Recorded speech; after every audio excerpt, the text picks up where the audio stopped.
Started a meal with the traditional Catholic prayer, so whatever's been eaten is not blessed. So I think in honor of a good Catholic man, we should start with the traditional Catholic blessing. Bless us, O Lord, in these thy gifts, about to receive from thy bounty through Christ our Lord. Amen.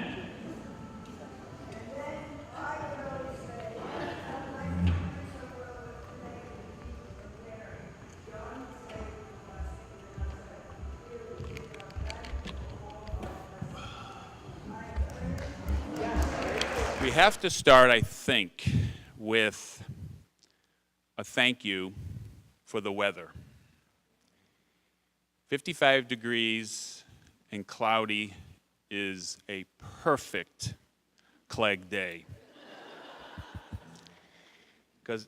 However, I think they have the heat on here because the sweat towel was also part of the outfit, and he passed that down to moi. Besides, I don't know if you heard, but besides the new tariffs that were announced today, we have alerted the New York Stock Exchange analysts that they should be prepared for a decrease in sales for McDonald's, Applebee's, Bob Evans, Baskin Robbins, and any office supply store.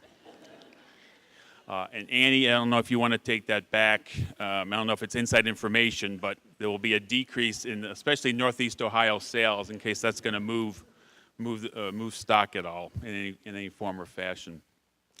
The effort that everyone's made has been great. I mean, that's been noted already. I mean, think of the effort that, the Krauses made up from High Street. I mean, it's really, really, he'd appreciate that. He really appreciated that. And, Doug, Christine from High Street again, really appreciate that. He would love the fact that you made the effort to come on up and spend a couple hours with us, and all the other locals that, took the time out to come up and pay some respects to a good man. And then all the other people that came from California and Boston and places like that. We appreciate the effort. We also have to take this time, and I wish those baskets were down. So we got a Rawlings basketball, and I'm sure a lot of people know Rawlings was a division of ATO, along with a lot of other divisions we heard along the way. American of France, ATO Sprinkler, but the Rawlings was kind of his pride and joy. We got our mitts strung by Wally Bach, and that's another one of the greats that my dad would talk about, Wally Bach. So the pinky and the thumb, okay? Pinky and the thumb. As you see on your table, these are all heard along the way of John Clegg. We want you to take a look at them, digest them. If you have questions, you need answers, whatever you think. If you have corrections, and Alice, if you have any corrections, maybe we have some non-facts, maybe we have some facts that we want a little poetic justice on. Yeah, we have one? Oh, okay. All right, well, we'll get to that. So digest the them. But the first one is pinky and thumb. So I know people don't like role playing. I hated it. But let's everyone get their right hand up. You can go on lefty, but do the right. I'll do it lefty. Pinky and thumb. A little more pressure. Pinky and thumb. Let those three fingers just kind of sit there. Just kind of light tension. The opposite hand again. Very light. Very light. Cock the wrist. Let's go. Cock the wrist. George. Cock the wrist. Cock the wrist. Paul, that's not cock. That's straight up. Cock the wrist. Bobby. Cock the wrist. Okay, bend the knees. Pretend you're bending. Push. This is more of a free throw. Push from those legs and get up on on your toes. Get up on your toes and follow through. Please follow through. And I heard it once, and I heard it 1,000 times, and a lot of other people heard it once, right? One of many of the different. As you heard, he was in all Queens County basketball and baseball. And I know this is, everything is good, everything is positive, everything is great about him, Mom. But we have to realize that we have some stars here. We have some additional superstars that were above all county. We have all New York City, Uncle John Deary. We got all New York City, Uncle Paul Clegg. We have a world-renowned chef, allergen chef, Myron Norman. Myron became Grandpa's 5th son. We'll explain after the lunch if need be. But Myron was part of the Chagrin Falls and Kenston rivalry that existed in the 70s, 80s, and hopefully still exists today. But in the 70s, those two guys went at it. And Myron, like so many of you and so many others, intersected with my dad. And whether it was one intersection or whether it was many intersections, he made an impact. Sometimes it was a little impact, sometimes it was a big impact. Sometimes it was just a note in the mailbox. Sometimes it was a $2 bill. Sometimes it was a lifelong, correspondence back and forth. Those were all parts of him that we knew existed. He didn't need a lot of fanfare. He just did them. And however they impacted people, they impacted them. I also need to mention my buddy, Freddie Bolander back there, now known as Rick Bolander. Freddie W.W. Bolander was Grandpa's 6th son. And Fred had a great line. He said, when our beloved Willie Bolander, his brother, died, your dad kept me essentially together. And I'll obviously never forget that. And Fred and my dad had a special relationship. And I know that, you're both going to miss each other. Freddie B. One of the greats.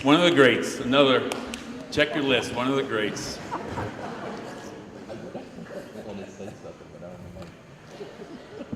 So as I mentioned, as we move through the 3-hour program, please take a look at things.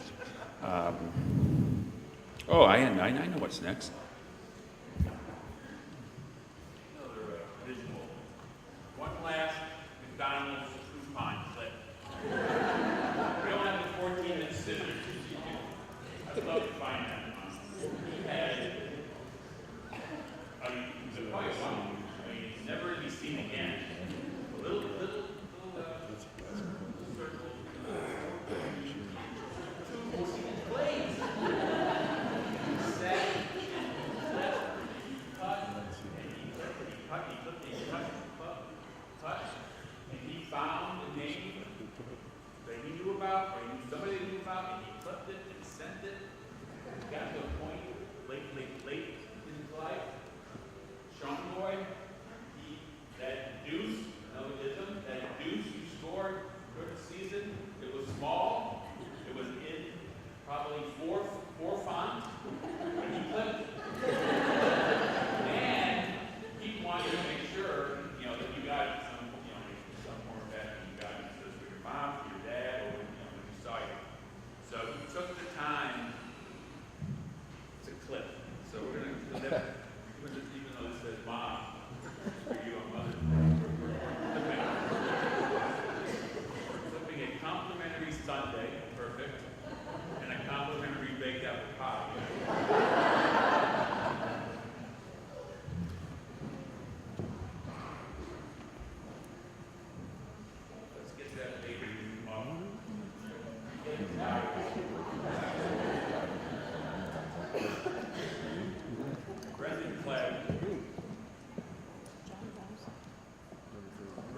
Clegg is Paul Clegg's son.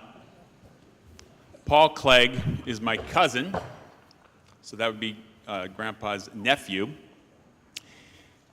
And Paul Clegg was the oldest of the Clegg first-generation grandchildren, one of 26. And Paul Clegg lived in faraway places. Saudi Arabia, Spain, but Belgium. But where in Saudi Arabia? Jeddah, that's right, Jeddah, again, another story. Jeddah, your cousin Paul lives in Jeddah, Saudi Arabia. Like, okay, all right, well, someday maybe we'll get there. I'll get there. But Paul Clegg arrived in 1979 into our lives, essentially for the first time, probably had some interaction with him as a baby or as a youngster when they lived in Massachusetts. But he entered our lives in 1979, which was a golden year, Coach Weibel. One of many good years that Coach Weibel had with the Chagrin Falls basketball team. And Paul came to Chagrin, watched some games, interacted with our family, left, and came back because he couldn't believe what he had experienced on 194 Greenbrier and at Chagrin Falls High School. He had to get more. And 40 years later, you know, he's at another one of my dad's favorites. And I've been telling people that you were one of his favorites, and then you were one of his favorites. Really, Rachel, you were one of his favorites. But in that way, you know, he had lots of favorites. And that was kind of a neat, again, another nice part of his personality was he had favorites along the way. So Paul, it was a great early intersection, as you know. And then Brendan came along, and as my dad would say, every now and then, when he went to Brendan's bar mitzvah, he did a super job. He was so proud. He did a super job. You didn't hear super, like you heard good job, and then but super with the bar mitzvah must have been really something. A little something from the bar mitzvah. Do you remember? Those memories have faded. You know, a good Catholic family we were. However, thanks to our awesome Aunt Alice, we do have other blood, right?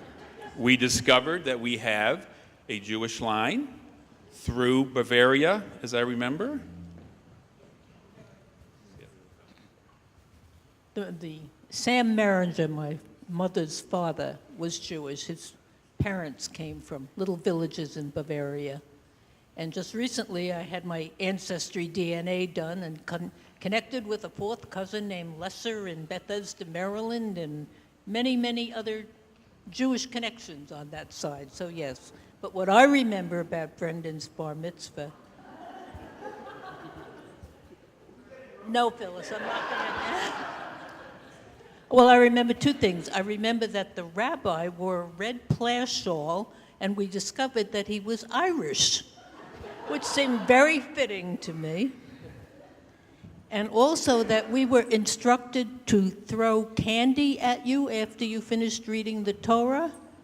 And for some reason, there seemed to be a delay in throwing the candy, and a woman across the aisle, Phyllis was with me, a woman across the aisle looked at us and signaled, you know, time to throw the candy, and Phyllis wound up in her best softball arm and fired it, and nobody else did.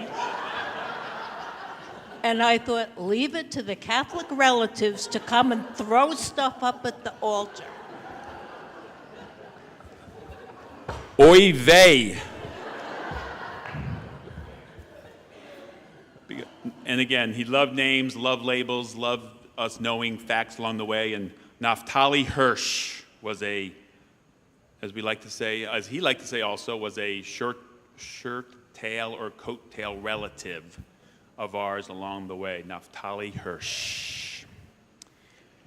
Along with Wee Willie Keeler, but I think some of you know that story too. We'll get it. Maybe we'll get into that. It's on the isms, in case you need to know the direct descendantry of Wee Willie Keeler, who still holds the National League record for most consecutive games hit safely in the National League, tied with Pete Rose. Again, I heard this from one person in my life, and that was John Clegg. One more. We have a special friend, or my longest chagrin friend, Doug Cantley is here. And fifth grade, I was affectionately known as Power Chubs on our CAA baseball team. I don't know if Doug came up with that or other people, and you can go where you want with that picture of Power Chubs, and then I started to slim through the years. But my dad, in his New York accent, had a great way to talk about Doug and his family, and of course that was... The Wantlers. Oh, with a little more of the New York. Wantler. There we go, the Wantlers.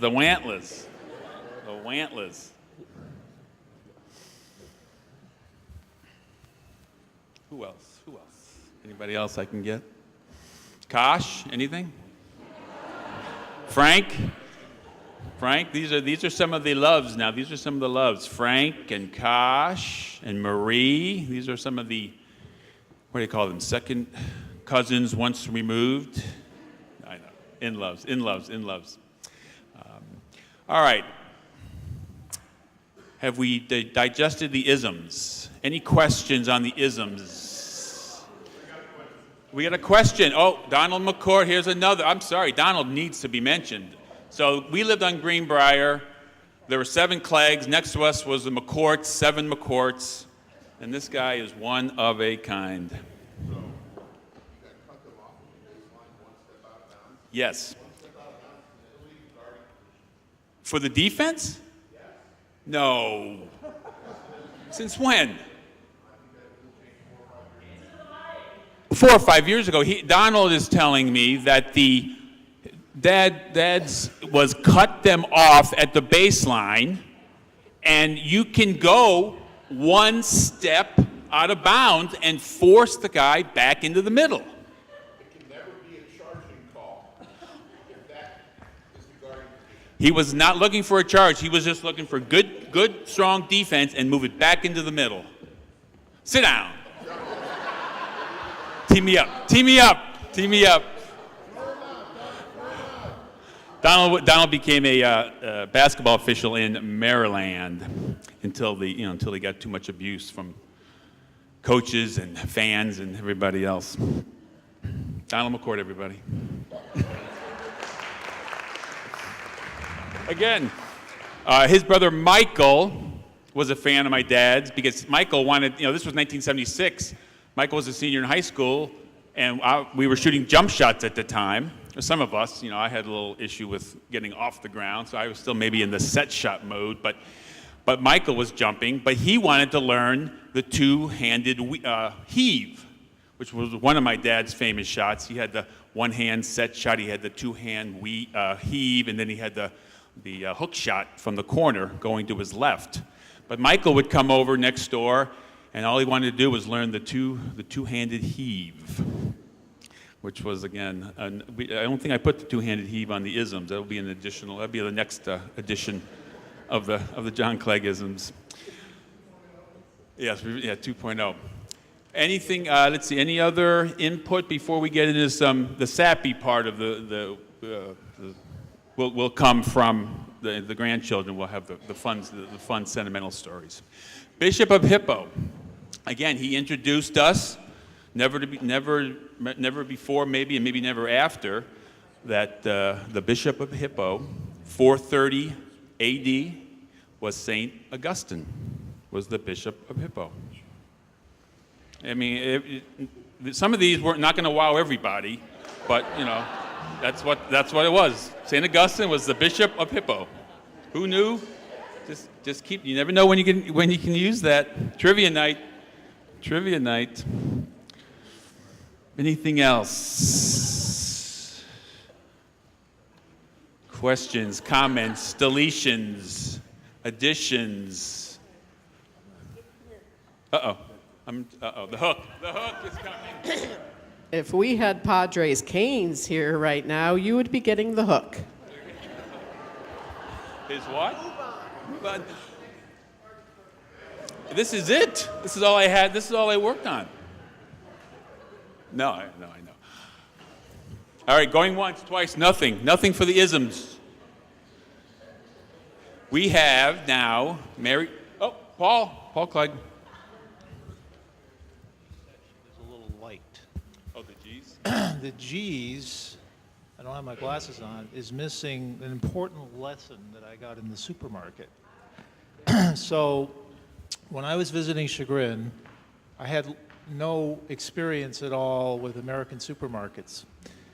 So Uncle John said, come on with me, you'll do the shopping with me.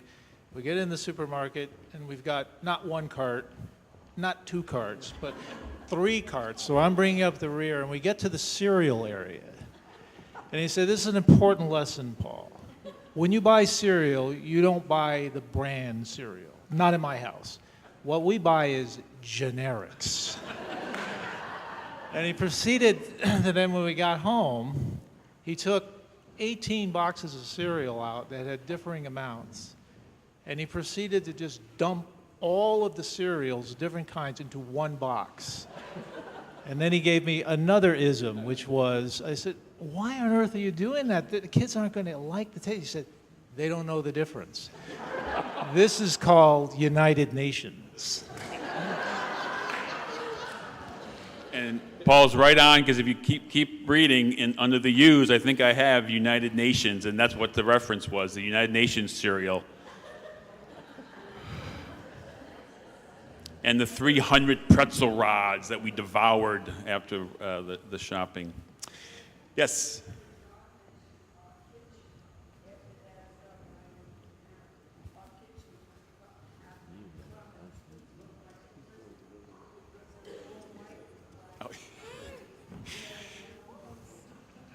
Brand names allowed, generics.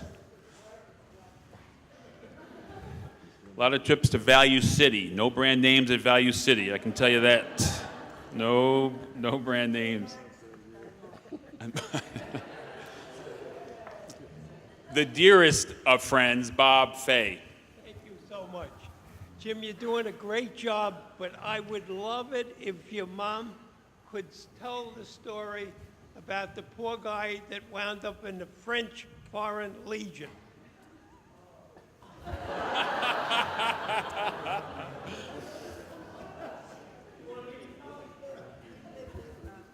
Goodness, I didn't, can you hear me? Yeah. Oh, we lived in Parkchester in the Bronx. We lived in a 7th floor apartment house. So we were in 2F and 5F were the Kelleher's. So one night I overheard, I don't know how old I was, 7, 8, I overheard my mother tell my father, did you hear Mr. Kelleher has joined the Foreign Legion? So a couple of days later, the elevator comes down from the 5th floor. We're on the 2nd. We get on the elevator. And being the friendly child I was, I looked at Mrs. Kelleher and said, how does Mr. Kelleher like the Foreign Legion? And the poor woman she had no idea what we were talking about. So after it, my mom said a few little careful, whatever. But that makes sense, right? If you hear mother say, Mr. Kelleher joined the Foreign Legion, so I was asking him how he likes the Foreign Legion. So that was. Thank you. We thought we heard all the stories, but that was new to me. So that's the beauty of this. Mary Frances Mahoney would like to take the stage.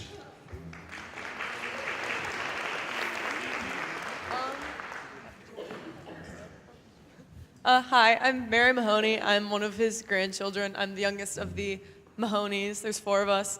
And I play ukulele and sing.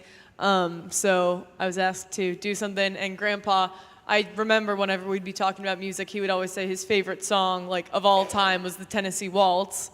So I have the chords for that and everything. I'm going to put them here so I can see them. So. Yeah, can you just hold it? And feel free to sing along if you know the words. This doesn't have to be like a performance vibe. Yeah, that's fine. Just like, woo. All right. I was dancing with my darling to the Tennessee Waltz when an old friend I happened to see. I introduced him to my darling, and while they were dancing, my friend stole my sweetheart from me. I remember the night and the Tennessee Waltz. Now I know just how much I have lost.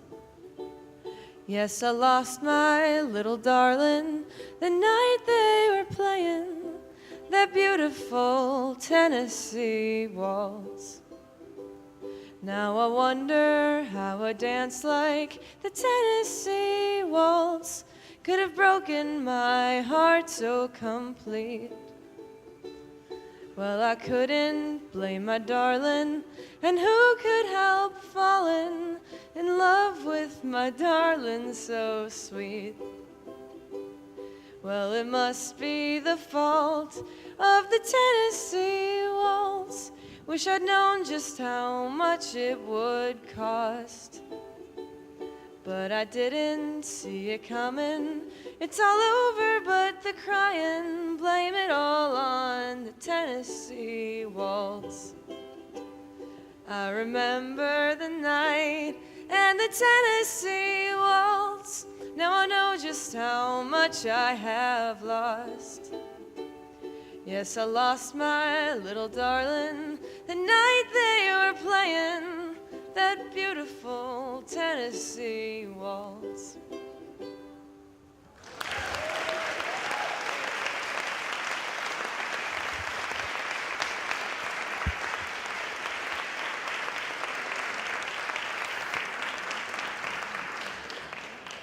Super job, Mary, super job.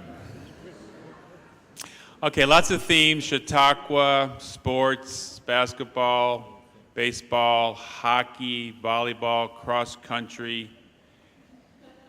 He had to learn them all in some form or fashion along the way, and the grandchildren now will share a quip or a story or a riddle or a trivia answer or question.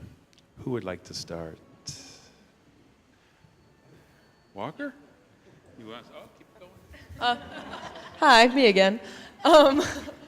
I like to draw, and I like to animate, like cartoons, like Disney movies and stuff. That's like, animation, if anyone is, curious about that. For my art class, I had the opportunity of making a 15-minute animated short film, sort of, kind of like the first episode of a cartoon you'd see on Cartoon Network or something. And I was able to make it about anything I wanted, and so I made all these characters, and I wrote it and everything, and it's called Double Cousins, and it's about all our summers in Chautauqua. All the characters are based on different cousins and combinations of cousins and everything, and I actually just finished it, a week before he passed, so sort of a poetic thing there, where it's sort of, I finished the movie about the summers, and yeah, so that was one thing. And then the other one I was going to say is Grandpa was notorious for always staying up late. He did not sleep, as far as I know. He was always awake. I don't know how, but he was always up at 2 a.m. sending emails and on the iPad and doing whatever. And I remember one time when I was younger, I was going over to a sleepover at a friend's house for one of the first times, and I was kind of, nervous or scared about it, because when you're little, you get nervous about being the last one awake or whatever, I don't know. And my older sister Lauren here, I remember she told me, she said, well, don't ever worry if you're the last one awake, because Grandpa Clegg is definitely awake with you. And I have carried that with me whenever I have trouble sleeping. I just think, well, at least Grandpa's up with me. So, and now he'll always be up with us. So, very sweet.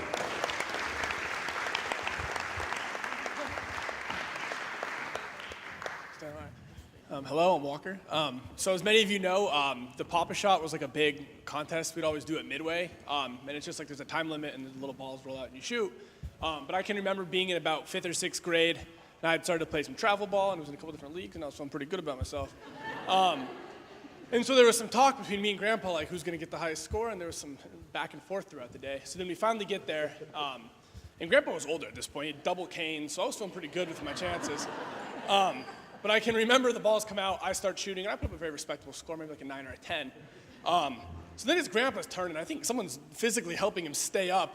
But Grandpa proceeds to hit about 95% of his shots. And after he's already passed my score and the time's still running, he looks over at me and is looking at me, but still draining shots. So it was a very humbling experience, and I said, old man still got it.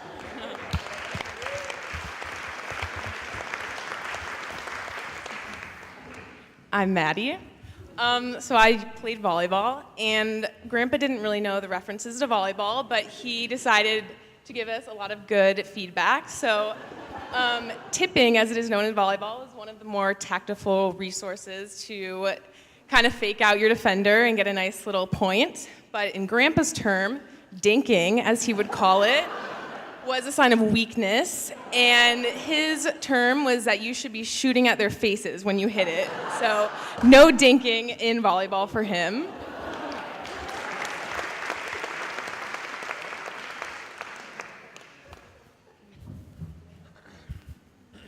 I'm Dylan. I am the middle child of Eileen. And coming off the back of Mary Frances' performance, after the funeral, I went for like a little cruise, decompress, and I put on Tennessee Waltz. And it was like the weirdest thing with, you get those moments, people say like he's watching down on you, and right as I click the song on my Spotify, I look out my right window and there's a rusted old basketball hoop with a hoop that was like hanging off, which for those of you who don't know, at their Greenbrier house, the hoop that they would shoot on all the time, by the time I was of age to remember it, it was just like hanging. And I remember it was just like a big thing the day they like took it down, because it was like, he said 10,000 plus shots had been put up on it. But the story I was gonna tell was Uncle Jim mentioned hockey, and so our family was the one who kind of brought hockey to the Cleggs. And the two stories I remember are first, this was Shane, but it was Grandma and Grandpa's first game that they'd come to see, and Grandma and they come walking in, they're all excited to see us, they sit down, and within a minute, Grandma tells me Shane comes flying over, thrown up against the glass, and Grandma was the first like wake-up call for her about what hockey's all about. But then the second one that has always kind of stuck with me was in high school, we had a big game. It was probably like 7 o'clock. And we usually got there like hour 15 before the game. But this one game, for some reason, I decided to get there 2 hours early. And I come strolling in thinking, I'll be like the first one here. I'm super excited. And I pull, and there's a couple cars. But I see the Cadillac parked in the handicap spot right in front. And I come walking in. Nobody else in the rink except for Grandma and Grandpa waiting there in the lobby, who may have been there the night before. I don't know. But that was like a lesson that always stuck with me, was Grandpa's like punctuality and making sure you're on time. It's 5 minutes early, it's 10 minutes late kind of thing. So.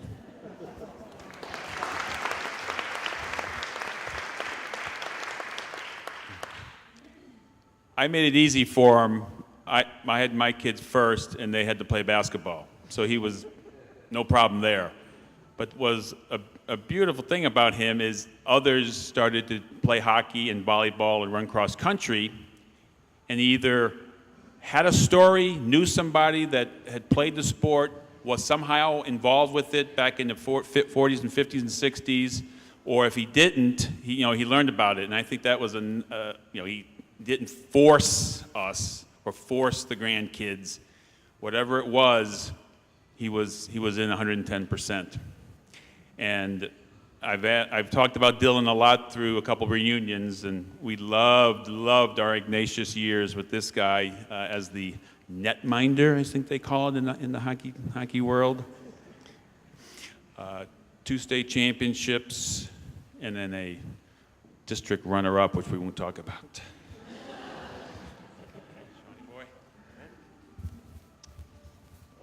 Hello, I'm Sean. I'm Kathy's oldest. So I like to talk about going off what Dylan said about being very early for different sporting events. So growing up, watching Chagrin football, watching Connor, watching all the other great teams have great playoff runs.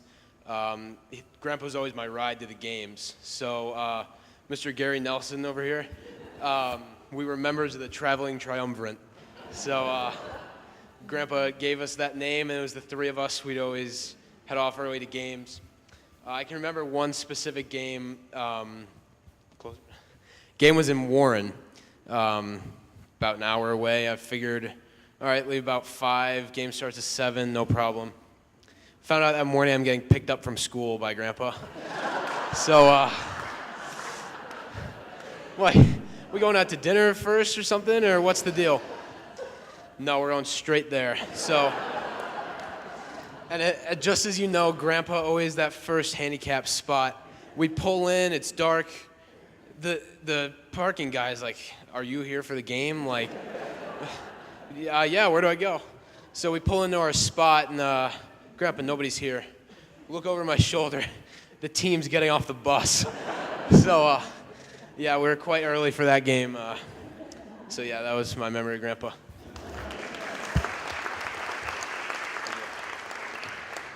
We're jumping generations. We'll be right back to you. I don't think he wanted to pay the ticket price. I think was why he got there early. He wanted to give those kind of dollars to other folks. All right, we're skipping to the Deary generation. Another one of our favorites, Uncle John Deary.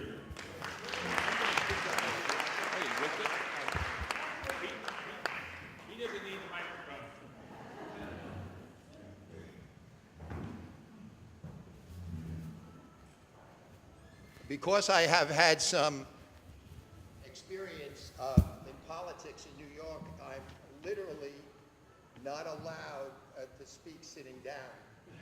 So that's why I'm standing here. I'm sure wondering what the hell. You need the microphone. I'm from New York, and you can't sit. Oh, no one heard that. Oh, okay. You know, I guess as Catholics, we have, been taught that God knows everything. And I was thinking in light of John's passing that if John got up there, he would likely ask the question very quickly, who, God, was the point guard for George Mikan's Minneapolis Lakers NBA championship team in 1954? And it's very possible that God may not remember. I can assure you that God knows, as of now, who the point guard was. I assure you. I had, for a long time, thought that John Michael was a friend of mine, and he asked me if I would speak at the wonderful Mass. And I said, well, who else would be speaking?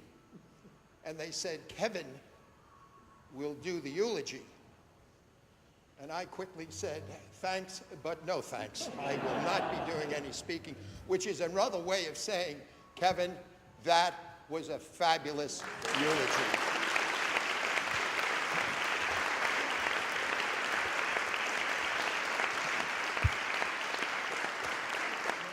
And while we're doing some applauding, how about Aiden and that magnificent song that he did?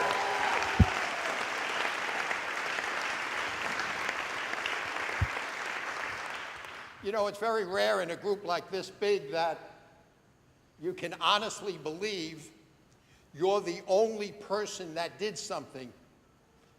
I am. I'm the only person that was there on Eileen and John's first date. Now, that's not bad, huh? But in addition to that, I was the only one in this crowd that was in attendance, witnessed, and so much enjoyed the very first day of their lives together in New York as they were married, 1958. So I'll take pride in being the only one on that.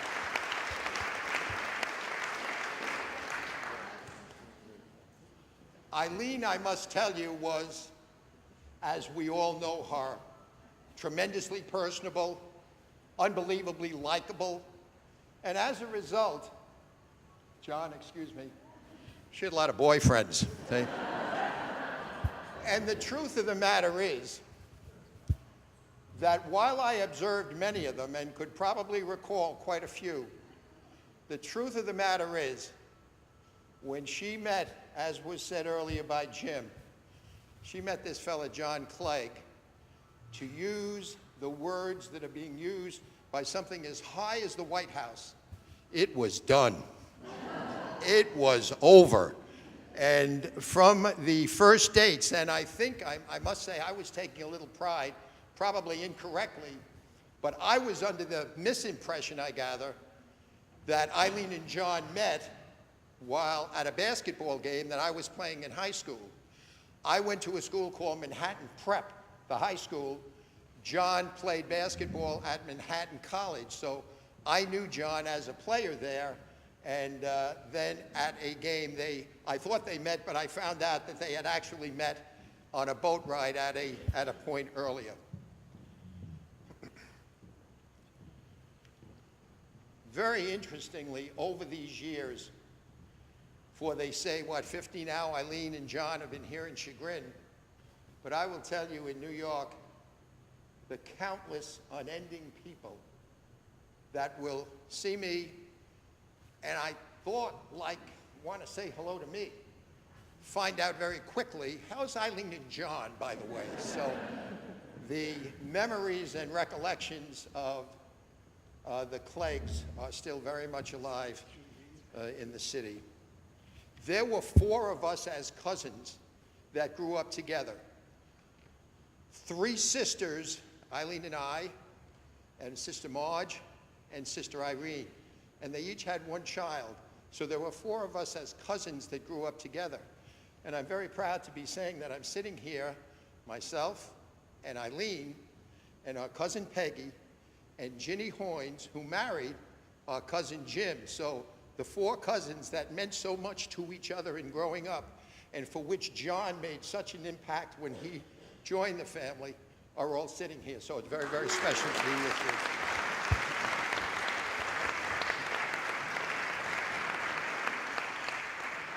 We want to get back to Jim's remembrances here, so I just want to conclude by saying what Father said, that we've all experienced passing of friends and relatives and family members. It's always sad. Can't get away from it. Human life. Sadness of a loss. Never see them again. And I suppose as we learned about John's passing, we all experienced that. But you know, we hear that other word so often mentioned, including by Father Weber today, celebrate. And by God, if there was ever a life to celebrate, wasn't John Charles Clegg's the life to celebrate? Wasn't it wonderful? In every dimension.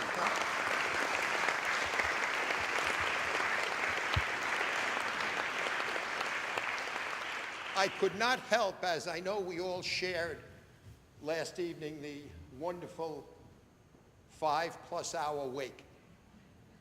And the friends that were coming and the greetings and the warmth that was expressed was what every wake should be, beyond. And you know, the word that kept coming into my mind, and here today also, is that there is something that made last night and today so special. And very few people, I think we'd have to be honest, would have had a wake like last night and would have had a beautiful Mass and celebration as we're enjoying today. And the reason that this took place is a word that goes so much to what John was all about. If anyone earned the love and respect and appreciation and gratitude and accomplishments, it was John Clegg. May you rest in peace.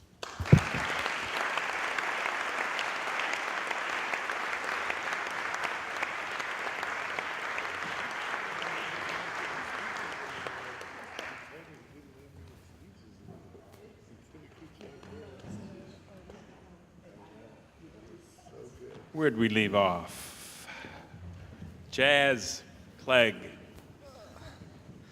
So I'm Charlie, son of John, and John Michael, and definitely my favorite story about Grandpa is when I was in 5th grade, and I was at recess at the Philomathian School, and we were playing football, and I was playing quarterback, and we got called in early because supposedly there was some suspicious man outside that was watching us play, and I later found out that it was my grandfather, John, who was early for his appointment, and I guess when the front desk women went to ask him why he was there, he said he was scouting quarterbacks.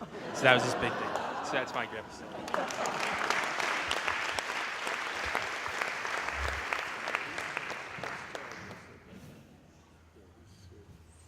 The Cali Cleggs, as they're affectionately known.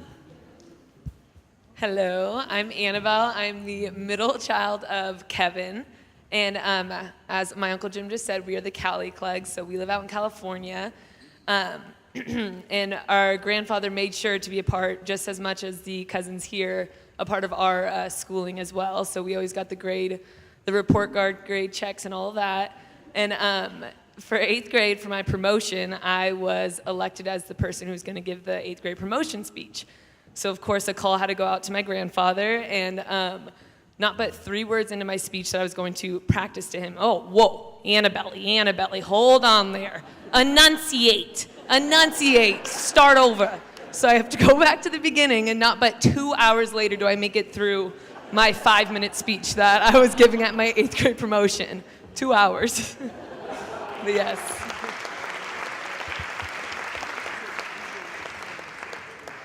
Hi, I'm the youngest of Kevin's Cali clan. So Chautauqua, as many of you have probably heard about and experienced, that's a lot of like my major memories with Grandpa as our captain.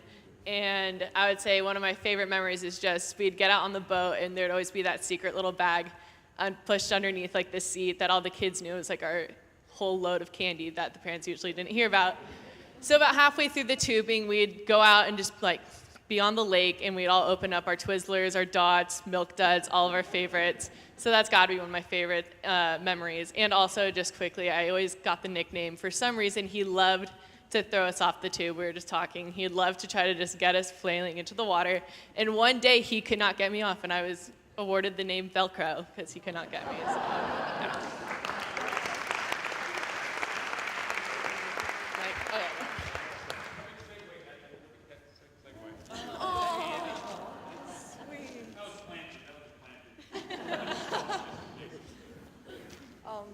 I'm Lauren. I'm the third of Colleen's 4. Talking about like the different sports he had to get acquainted with, I played tennis in high school, which I think wasn't like super exciting for him.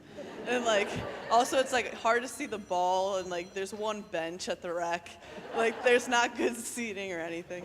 So he would like cruise up in the Grand Marquis, and he would just park himself like parallel to the first court that I was on. So like even if a ball just like rolled over to the side of the fence, I'd have to go pick it up, and like he'd basically be right there with me. I'm like, hello.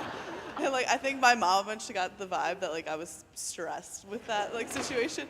So then you just see him driving down around like the path you're not really supposed to drive on, like to the rec, like that walking path kind of, and then he'd just park back by the basketball courts. But,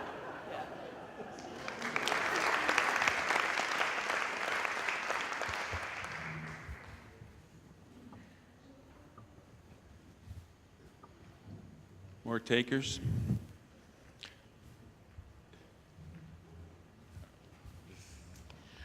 I'm Catherine. I'm the second oldest daughter of Colleen. And I have 2 different stories. One, we talk a lot about Chautauqua since we all have those memories. And I think just the whole getting on from when Grandpa woke up in Chautauqua to being on the boat, that whole sequence of events where the kids would all be up for hours already swimming and eating, and Grandma's already fed us 3 times. And Grandpa would come out, finally, he'd wake up from the door and come out with his green tackle box, which would have all the treats in it, and he'd have a striped shirt on and kind of just come through the door, almost like in a music video. And then we'd go down the dock, and all the parents would be very worried because he might be sporting 1 cane, 2 canes, getting down on a life jacket to get onto the boat. And I was always so annoyed because, like, Grandpa doesn't struggle or get hurt. Like, he'll be fine. Like, just let it be. And then once we were out on the boat, especially when it came to water skiing, you'd be in the water, and Grandpa would yell back, "Ready?" And then he would not wait for a response and just go, "Okay," and then we'd just hit it, and then usually end up on a dead fish route where we would end just for fun. So I think we all have a lot of memories like that of Grandpa, and he would often tell everyone in Chagrin about the 21 grandchildren. But I think the big thing is it's not, definitely we're quantity, there's a lot of us, but just the quality relationships you had with every single one of us and how you felt like an individual, whether it was nicknames for everyone, Blondie, Lauren was Stretch, and just, like we said, being there, and especially following the trifecta of Maggie, Connor, and Michael, the grade above me, always him making the statement, "You're up next, like, how are you gonna do this next year? You better do it better." And being a Christmas birthday too, since he was the 27th and I'm the 23rd, always making a big point that this is birthday, and same with Aunt Eileen, Aiden, Aunt Kelly. Yeah, so lots of good memories.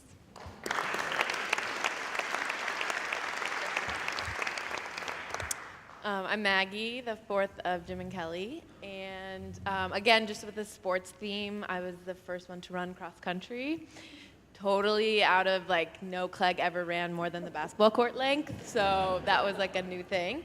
And he was on definitely the 1 cane phase. To a cross country course, it's all like on grass and in farms and all that. We were out maybe in Berkshire and did not expect him to show, but as like turning the corner to the last kind of leg, he was sitting there. He had taken like a metal chair with him, like a collapsible chair, and posted up on the corner of the course right there. So like he would be there if he could to every event. And then one thing that came up for report cards for all the females in the family was, it's an ism on there. He'd start out at the top, like absent days, tardy days, present days, your teacher name, your name, and then he'd say, "Oh man, it looks like got an F in gender again," for all the females. So we were always looking to improve in that category.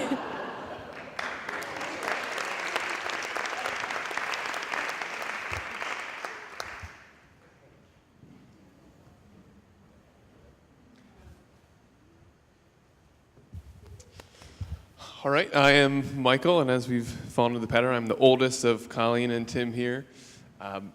I guess I don't have a precise story per se, but I guess a million little things that I think will be familiar to all of you that all come back to the very identifiable trademark of the Grand Marquis, which has been a constant sort of in all of our lives in different colors. There was a couple like different burgundies, and I think there was a green period, and it sort of went on from there. But just time spent in the car with Grandpa is something that is always very distinct for me.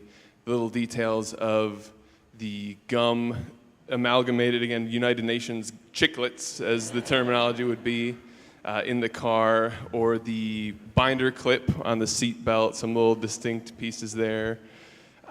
But Grandpa was really a teacher at heart, and I think that was always clear, especially when you were in the car. There was always that time where you were going somewhere, but in the interim, there was always knowledge transfer of some kind or another, and I can just remember so many different things that I now know because I was taught by Grandpa in the car.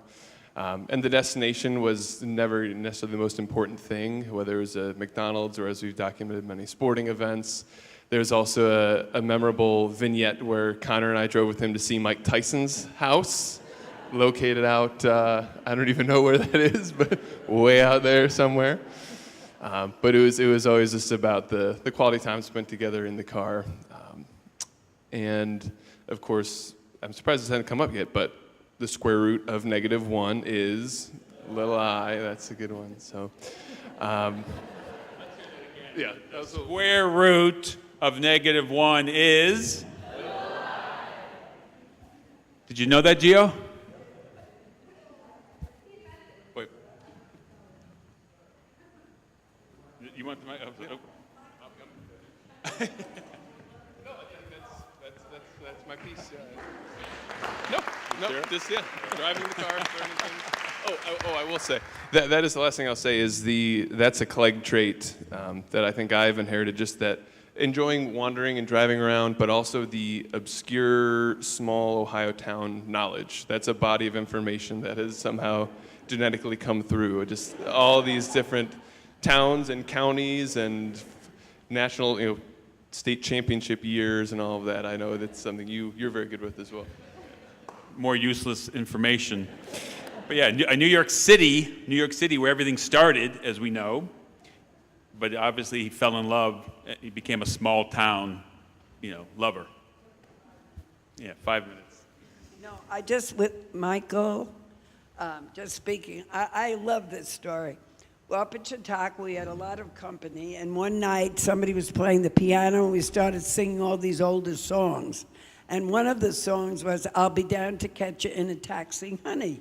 So we were singing, I'm sure older folk will remember that. I'll be down to catch you in a taxi, honey. It was very cute. So the next day, we were out, the boys were out fishing. I think Tim Mahoney was there, Michael, Connor, Dad. And they caught a few fish, and they put the fish in a pail. Everybody's very excited. Well, a few minutes later, a couple of the fish popped out of the pail, and they were flipping around on the floor in the boat. And Michael Mahoney stepped back and started, "I'll be down to catch you."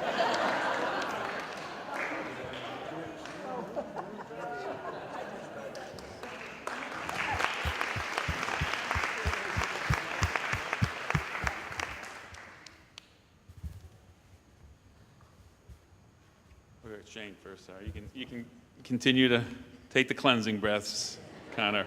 This guy was taking a law school final last night at 8 o'clock and got on a plane and is here now. I'm Shane. I'm Eileen's oldest. I really appreciated Father Chris's homily this morning, but I wanted to take issue with one characterization of Grandpa, which was that he was a benevolent dictator, which I think there's a lot of truth to that, but I always thought he was more of a benevolent bureaucrat, because there was no part of being a grandchild in the Clegg family that Grandpa didn't find a way to make more bureaucratic somehow.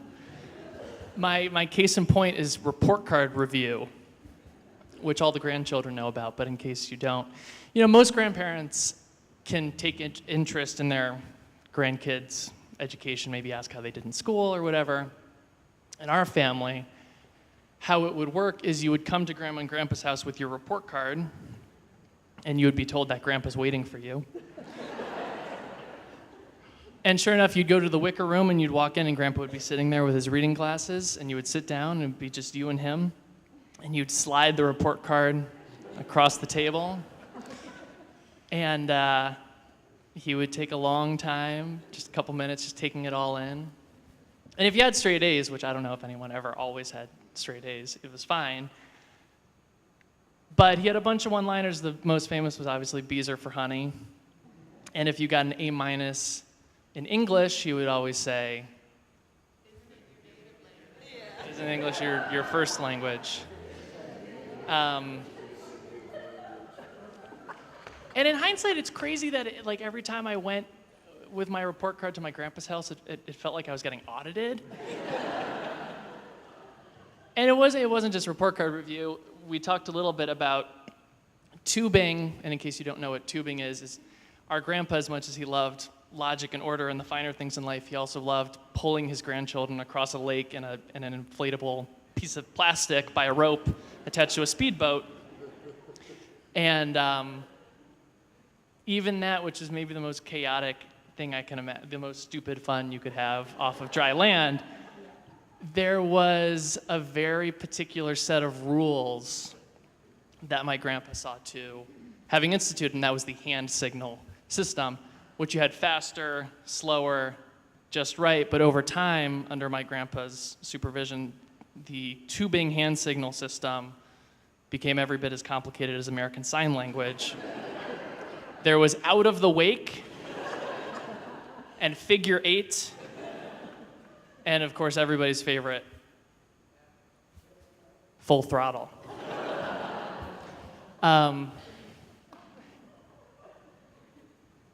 And the grading levels of, he would give you your review afterward too, and give you some dots, obviously. And I think all this stuff just comes back to, I think Kevin put it so well, it was about instilling discipline in all of us, because I think, and this, I don't think we appreciated this enough. We don't talk about this enough as grandkids, but discipline is the essence of love, and I think that's something Grandpa really understood, that if he could instill in everyone a sense of discipline, a sense of following the rules, that's how you grow and you become you're the best version of yourself you can be. And I think that's what he wanted for all of us, and I think he gave us one hell of an example.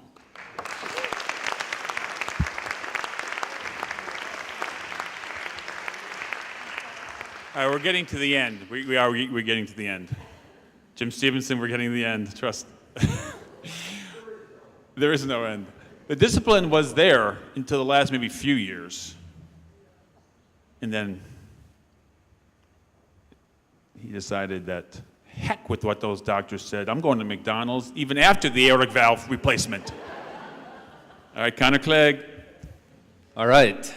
I will try to hold on for this. But in addition to pulling his grandchildren across Lake Chautauqua, he also enjoyed pulling his grandchildren's teeth. And the one question that I had and has not been answered and may never be answered, because he would sit you down, lay you on your back, take out the hanky. The real question is, was it a clean hanky? And we never got the answer. No infections or anything, so I think we're good.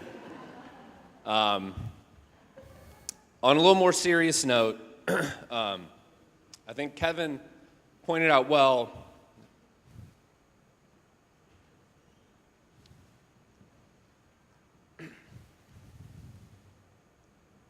that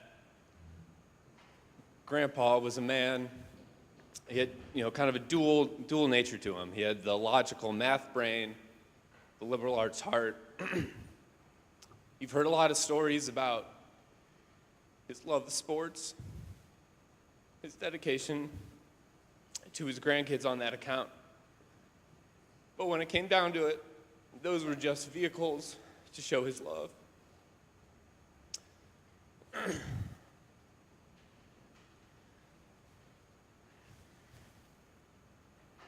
And one story to demonstrate that is after I had my last concussion in football, I was trying to decide whether, whether to go back and play. And I was back for winter break, and went over to Greenbrier and sat down. And there's a little pressure to keep playing, and you kind of made your commitment. You want to follow through. You want to make Grandpa, your parents proud. But I remember sitting down with him.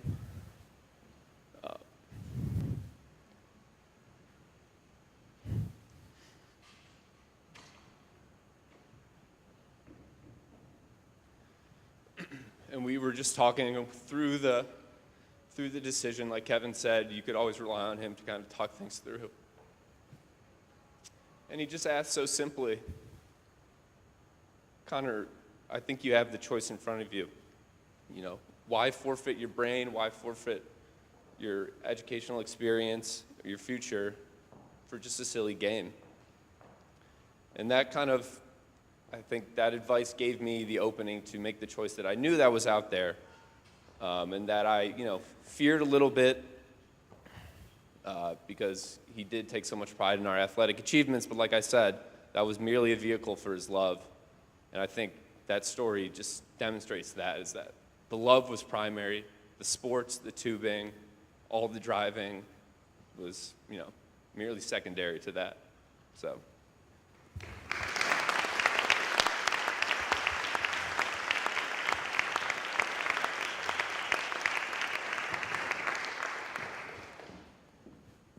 In 1983, believe it or not, I had a similar conversation with him because I was losing interest for the very first time in basketball.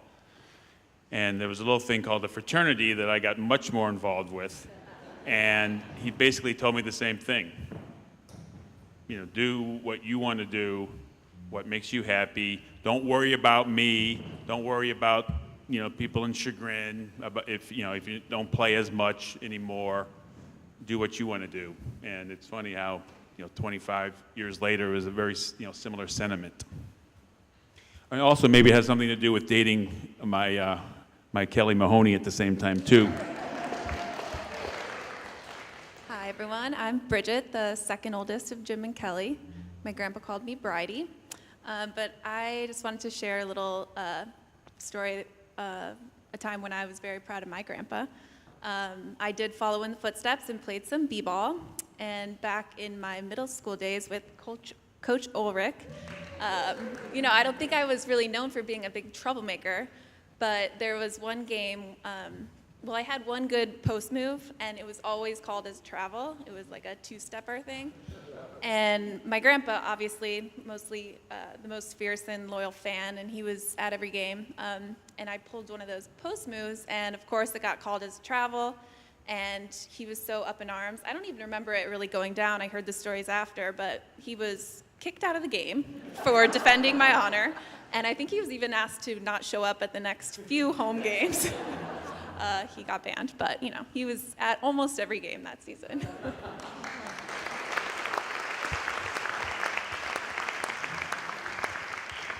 The beginnings of the Euro step. It'd be no traveling now. That would be called. Are we through? Almost all through. Here's another quick last example. This is a new buddy of mine, Joe Gilmore. He never met my dad, but he's here because his wife Bridget told him to show up. But just in the last few weeks, I've never met your dad. I can't wait to meet your dad. I can't wait to meet your dad. So, but he's here, paying his respects. That's, again, another great example of the impact that he had. All right, Jersey Jim. I promised your mother I would tell this story, so I'll do anything for her, not necessarily for you. And I have 4 kids, and first of all, it's great to hear all these New York accents. I'm originally from that area, and I don't hear them very often out here, and it's kind of nice. I feel it's a little bit like home. Anyways, I have 4 kids, and I have 3 that are pretty close in age, and then I've got the other, the one that was kind of a surprise. And my kids all played a lot of ball and stuff like that at Chagrin, and we'd go to all the games, and Grandpa Clegg would be sitting up on the top row of the bleachers, and I went to a lot of basketball games, and sometimes I was tired, but I'd go to the games, and with my surprise, who was about 4 or 5 years old, 6 years old, and we'd go to the games, and he'd leave my wife and I immediately and say, I want to go sit up with Grandpa Clegg. And we were thrilled, Go ahead. And he'd come back, and not only was he asking his grandkids about their report cards, he was asking my Trevor. Trevor would come back and say, he asked me if I got my report card, because he knew I did, because all his grandkids did. And then he asked me how I did.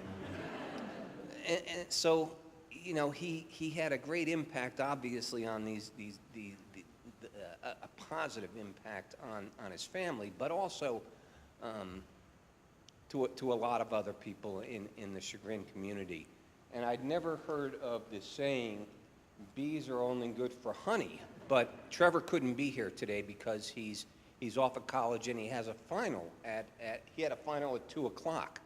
So what I did when I came out of the church, I took a picture of John as he's waving goodbye from it, and I sent it off to Trevor with the saying, bees are only good for honey, good luck on your exam. So,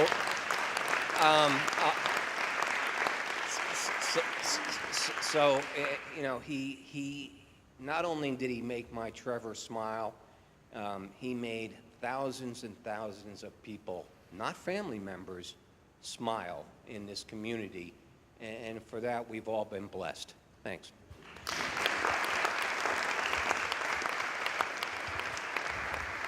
I think it eventually got to a smile. I think there was a little fear first, and then the smile came after they realized he was just a big teddy bear. All right, we might have a last call here. Oh, sorry, we got two. We got John and the two oldest son, oldest granddaughter, and then we're off. Thank you. I'm John. I'm MC Hammer's older brother.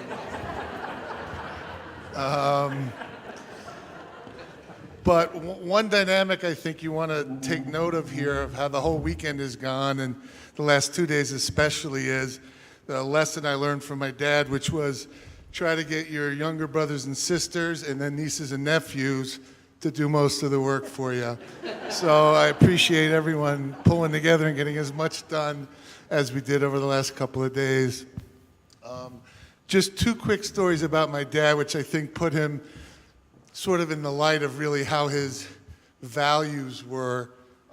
When my mom and dad went out to California in the 70s, one of their relatives, and I won't name any names here, after dinner had brought out some marijuana and asked my dad if he would like some to partake. And my dad's line was, "No, I'm not really interested in that, but I'll have another slice of that apple pie." So, huh? Yeah. Oh, yeah, that's right. It was an ex-in-law, so that's okay, who offered them.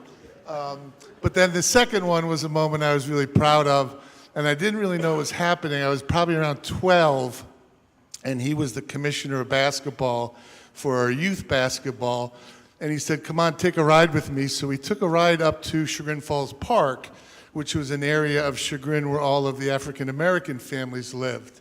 And unbeknownst to me, he had made an arrangement to meet with the elders up at their community center, because for the first time, he wanted to reach out to that community and invite all those kids to come be a part of CAA, which they hadn't been invited before. So as the years went by, I began to reflect on how important that was a lesson, just to be there with him, see him make that gesture, and then to see not only the quality of basketball go up in terms of CAA, but to become very, very friendly with a lot of those African-American families. So those are my two quick little lessons.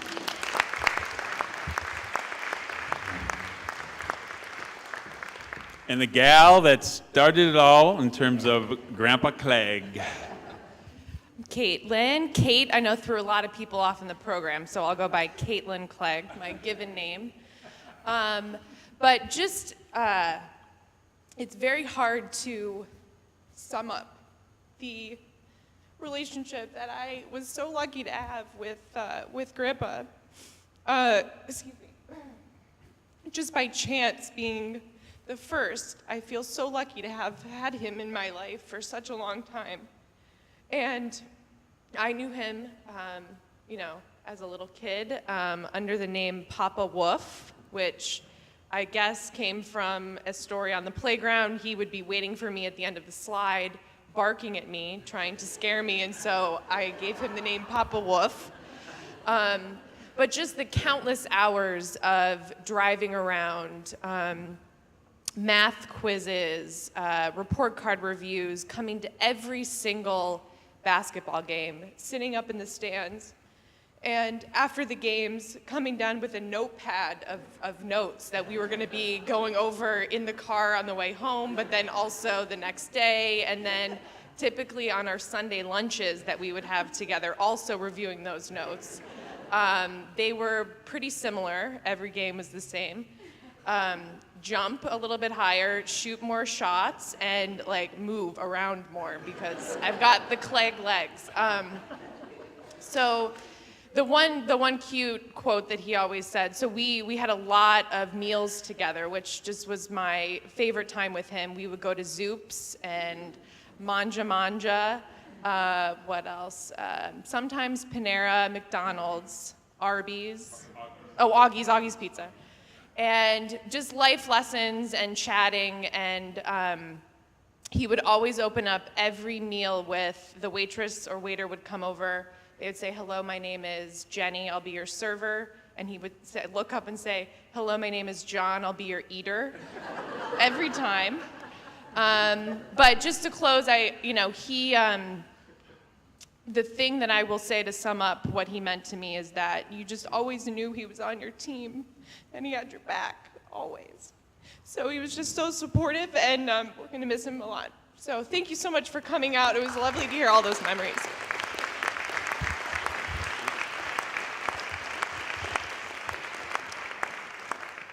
Because Caitlin was the oldest, and she had 3 years to be the center of attention, at Christmas especially, her personality was formed.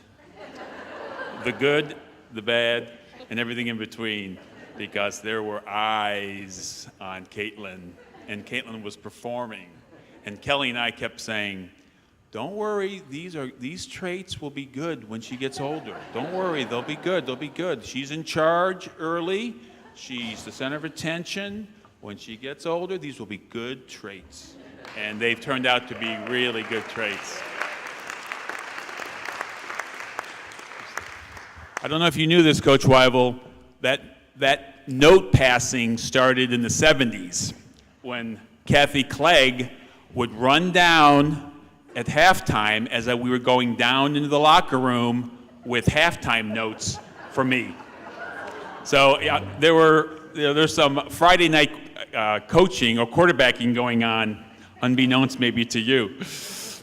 Listen to Coach Weibel. However, here are some things I've noticed in the first half performance. Some other things I did while I was up watching you play basketball was chat with our beloved Spanish teacher, Bajita, and try to tell her I was adopted. And she looked at my face and knew all of them and laughed in my face because she knew that was not possible. But the story I would like to share is we had fabulous summer vacations growing up. First 2 weeks in August, once the rec center closed up, we packed up the station wagon and headed east and had a fabulous 2 weeks with Grandma Clegg and Grandma Deary and our aunts and uncles and cousins, and a lot of them are here. And we thought our Uncle John Deary ran New York City. The way he showed us around the city, the best spots, the best pizza, the Broadway shows, the place in the Hamptons with the pool with a diving board and a slide. Didn't get much better than that. It was like we had our own rec center. But we usually went in the station wagon, but in the late 70s, due to the gas crisis, Dad decided the car was too much of a gas guzzler and that he wanted to trade it in over at Bass Chevy, and he wanted to go with another Malibu Classic. So he was enjoying his silver Malibu Classic. We went and traded it in and got a white one, which some of you grew to know and love as the Deathmobile. And we would go into New York in 2 cars.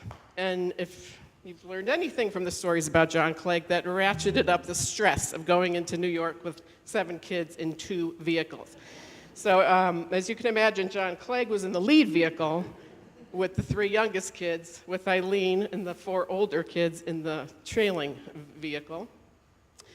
We stopped along many rest stops. When you traveled with John Clegg, you enjoyed the rest stops, and you would not be purchasing food at the rest stops because the food was made and put in the huge blue cooler, and we enjoyed cold cut sandwiches that Mom made, chips, Lawson's, chip and dip, and some warm plums, I remember, and a lot of paper toweling. And inevitably, at the end of the rest stop, he would say, "Eileen, now I want you to stay closer to me. You're not following close enough. My neck hurts. I can't keep looking in the rearview mirror for the car. And if you hang back too much, you let another car cut in. And especially if we were approaching the toll at the George Washington Bridge, that would be a big problem because he had to pay the toll for his car as well as the trailing vehicle. So he did not want any other car getting in between the two Malibus. Yeah. So he said, I want you this close. This is going to be my signal. This close. He said, I want you right on my bumper. I want you bumper to bumper. So off we would go, and it was one of my jobs was when inevitably Mom would start to drift back because she just didn't like that aggressive driving.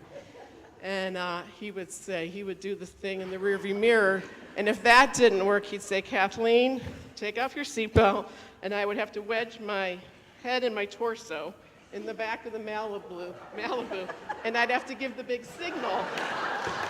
But it was to the older four, who I recall many times kind of giving me a dismissive look, as they were probably rocking out to Neil Diamond because Grandma had a little more lenient radio policy.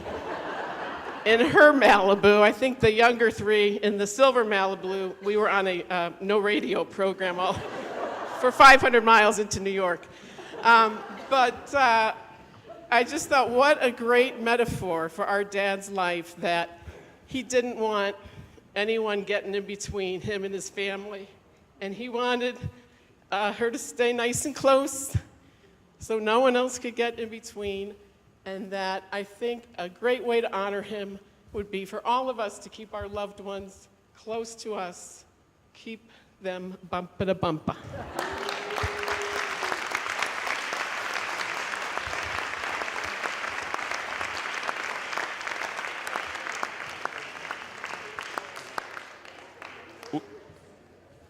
We're into overtime.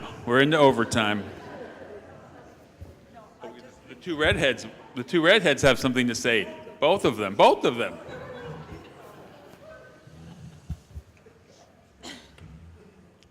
So, obviously, through the years, Grandpa was such a mentor coach, and he coached so many of us through our basketball careers. And I know one story that he always brought up time and time again, I think, every time I saw him, was, I think it was my 4th grade year. We were the Maroon team, and it was my grandpa and my mom as the coaches. Funny combo, but they were the coaches. And my amazing friend Maggie Ross that we grew up with, she was on our street. She was hilarious, kind of like a staple joke in our family. And, through all these clinics and Grandpa teaching us basketball, he always taught us, the pull away, the jab and rock, how to get out of like a double team, those certain things. And there was one time at a basketball game, an intense CAA game, where our friend Maggie Ross got caught in the corner of the court. And she was just jabbing and rocking for, I think, about 10 minutes. And we're like, all right, we gotta figure something out. And so my grandpa was like, pass it, Rosser. And Maggie goes, I'm trying. And everyone just went silent and was cracking up.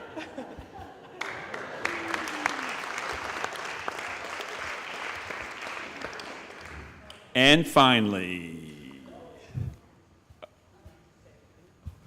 just going along with Kathy's remembrance about trips to New York to visit right after the rec center closed, we'd go in to visit my mom and dad. So actually the year that it was the last year, the 9 of us went in the station wagon. So I think we were halfway through Pennsylvania, and John's like, this is the last time, the 9 of us in the one car. So he said, we've got to stop at a motel. So we stopped at the motel. We're going to night sleeping over. And then, because it was too much, 9 of us in the station where we needed a little break. So we got into the motel, and of course the kids had a grand time running up and down with the vending machines, and it was great. So they were all on the swim team at Chagrin Falls Rec Center, which that year the swimsuits were yellow and black. So after playing around for a bit, they all went up and got in their bathing suits because there was a pool at the motel. So I went down a little bit early, and there were 2 ladies sitting over there, and I said a few words to them, and then all of a sudden, then 7 Clegg kids came running out single file in the yellow and black bathing suits. So the woman turned to me and said, is there an aqua show starting?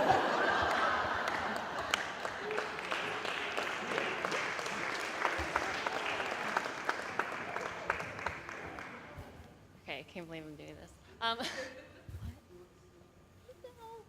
Okay. So I don't have the public speaking skills that all the Cleggers do, so I'm sorry, but this is for you, Grandpa Clegg.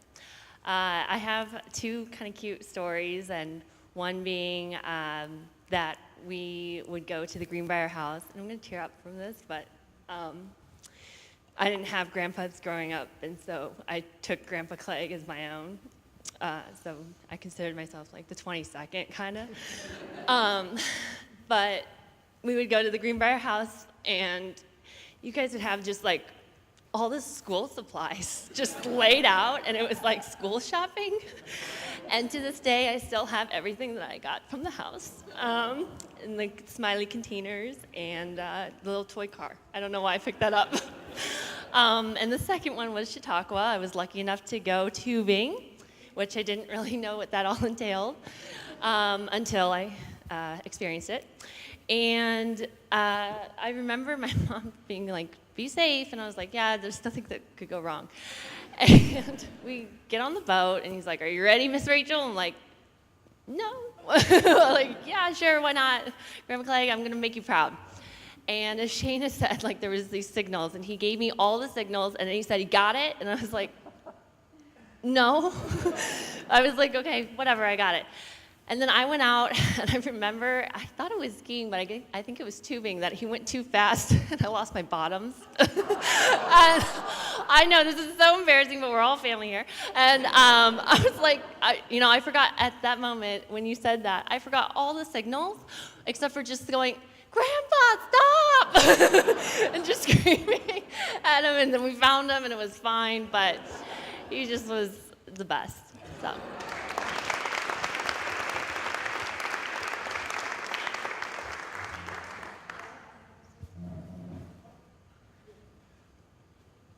Before the last comments, thank you for your patience. The slideshow, the family slides will be starting, after a 10-minute break.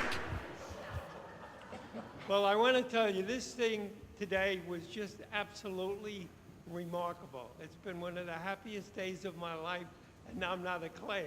So anyway, all I have to say, how lucky Chagrin is to have people like have been here today. And these guys, half of the people in the room have some relationship with New York, because a lot of us are from New York. Aren't we lucky we live in Ohio? God bless you.